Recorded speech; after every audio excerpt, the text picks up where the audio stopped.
بسم الله الرحمن الرحيم السلام عليكم ورحمة الله تعالى وبركاته وعنا وناسن داوديال idilkiin ba meel kasto aad naga daawanaysaan kuna soo dhawaada xubintii maxaa inoo qabsoomay ee warka telefishinka qaranka Soomaaliyeed oo hadaan kala si toos ah u daawataan xubinta maxaa inoo qabsoomay waxaynu ku eegeynaa ololaha ay dawladda federaalka Soomaaliya ku xoojinayso in la joojiyo guud ahaanba isbaarooyinka sida sharci darrada loo soo dhigto qaar kamid ah wadooyinka degmooyinka gobolka Shabeellada Hoose iyadoo saraakiil ka tirsan ciidamada qalabka sida ee Soomaaliya ay maalintii shalay u kuurgalayeen xaaladda iyo sida ay howlgallada ku socdaan oo ay ciidamada qalabka sida u filinayaan haddaba saraakiishii goobta tagtay waxaa kamid ahaa taliyaha hay'adda sirdoonka ee nabsugidda qaranka Sareeya Gaas Bashiir Maxamed Jaamac iyo sidoo kale taliyaha booliska Soomaaliya Sareeya Guuto Cabdixakiin Daahir Saacid waxa ayna ka warbixiyeen sida ay howlgalladu ku socdaan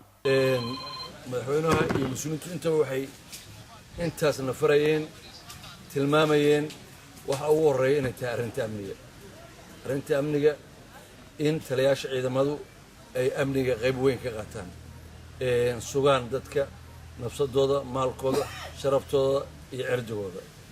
waxa ku xiga horumarkii kale horumarka intaan la gaarin markii amniga la sugo waxaa dhibaatay cabasho muddo ay ka jirtay arrintan isbaarooyinka waxaan filayaa intii muddo ahayd ololaan qaadnay dadkuna waxay dareemeen nafis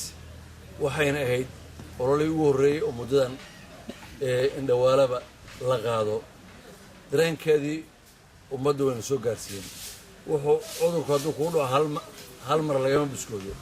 mudduu qaadanayaa daawadiisa iyo tacaalkiisaa la wadaa waxaanu cilladaheeda iyo dhibaatooyinka ka soo baxayna aan ku cillad bixinaynay kormeeradaanan ku imaanaynay iyo warbixinta ayna soo siinayeen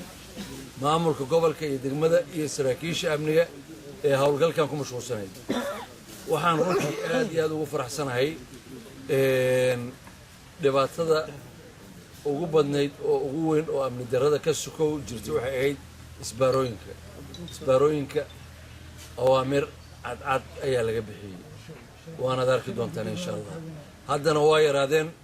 waxaanan filaynaa hadda wixii kasii dambeeyana intii hore wacyigelin bay ahayd laakiin tallaabo dhaba oo sharciga waafaqsan ayaa la marinayaa isbaarooyinka in laga waantoobo taas ballan naga go'an waayo saddexda taliye ayaa loo xilsaaray ciidamada si wada jira ayaan uga howlgalaynaa arrintaasna mas-uuliyaddeeda annaga qaadnay shacabkana waxaan ka rabnaa inay nagala shaqeeyaan qofku hadduu ciidan yahayna ciidanka sharcigiisaa qabanaya hadduusan ciidan ahaynna oo dhar tutaa wato oo si sharci darraa qor ku wato waa ka dembi badan yahay asna tallaabaan ka qaadaynaa cali waxaana keenay maanta annaga oo uu madaxweynuhu xalay tahamiinimo noogu yahay oo guddiga amniga qaranka oo dhan la sugu yahay waxay ahayd xamar iyo afgooy waa kala go'an yahay afgooy marka 9 saaxiibnimo gaaraysa laakiin xamar madaxdiina ma geerin kartaan baa liida badacadayna kaga imaanaysaa marka waligiin marka la soo yimaado xaqiiqada hal la sheego amaanta waxaan qabanay nagu amaana waxa dibka jirana sheega seen u socon ciidan cunaysa ma ciidan dilaysa ma haddii ciidanka anu aan madaxda ka ahay nabad sugid ay khalad ku sameeyaan haday isbaara idin dhigtaan haday corruption la soo wadiyaan marka ma noo sheeg hadaa tirahdaan waa fiican yihiin waa noo fiican yihiin ayagoo waxaan ka qaadanay haddii dad fiican waxaan ugu dareynaa abaalmarin iyo oo macnaheedu sii dila waay moog haddii aydan taliyaha ciidanka booliska u sheegin markuu saan in ku yimaado aydan dhihin waxaana waa noo sameeyeen booliska waxaana dhib waa ku qabnaa haddaydan dhihin oo aad tirahdaan waa fiican yihiin lacag buu ugu daraa iyo darajo iyo abaalmarin haddii maanta waxaa idin la jooga taliyihii qaybta 12 abril waa aaggaan dhan ninka u sarreeyey muxuu ahaa ciidamada qaranka ayaa nala jooga abaanduulihii waxaa nala jooga guutada shanaad oo aad looga dacwooday يعني كنت أنا شيطان خرمية بين مية وحكلا وا لكن آد بلوغ الدعوة مركو شو تلي أبندروح حربنا أبندروح أصلا كاقمنا دي كاسكوش شغالين وحان أغنه إني بقول كي بسغاش إن استغال بينتاي أو يتهي ويلال موريانا أو دركي عيدا كحوق الدرك الصوء عطي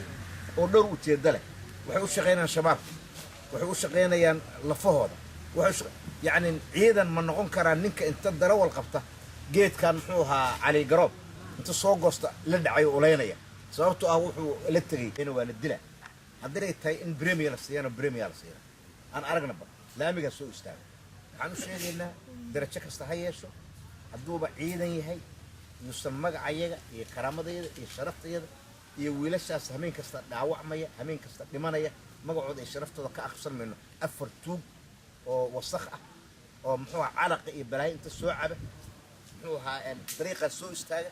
aad iyo aad bay umahadsan yihiin kuwaas waxay ahaayeen taliyayaasha hay-adda sirdoonka iyo nabad-sugidda qaranka iyo booliska soomaaliya oo kula hadlayay warbaahinta qaranka deegaano ka tirsan gobolka shabeellada hoose oo howlgallo isbaarooyinka lagu qaadayo ay ku socdaan